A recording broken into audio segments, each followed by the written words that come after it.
There you go. Following from what we've already been looking at, I'm going to look at the next I am statement by Jesus. And it comes from the Gospel of John, chapter 8, verse 12. And it reads, I am the light of the world. Whoever follows me will never walk in darkness, but will have the light of life. Jesus opens here by saying that he is the light of the world, that he is a true form of light and is the standard by which everyone else will be compared with. The light is referring to good and the darkness to the bad in the world. This is commonly seen in films and books, the idea of good versus bad, and is often represented as light versus darkness. The battle in this story again is good versus bad, and Jesus makes his position clear. He is the light.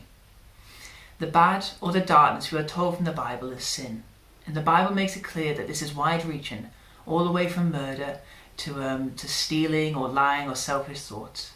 But any sin, no matter how big or small, takes us away from the light and into the darkness. So whether we like it or not, we are all in this darkness, and so we are against God. And trying to do good acts or to be a nice person can't undo these things. The damage has already been done. But Jesus didn't come only to show us the problem of sin in the world. He came to offer a solution.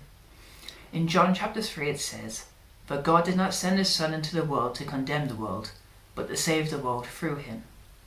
As the true light, Jesus shows there is more than just this life, and I think of all the awful things going on in the world at the moment, the world has never felt more dark or a dull place. And Jesus promises that everyone who follows him will no longer be trapped in this darkness, but will be with him in the light. And this light is described in this passage as the light of life. This is both here now on earth and eternally. And then you can know the comfort of God and have his Spirit in you, giving you the strength to work through each day. To have this light, Jesus says we must follow him.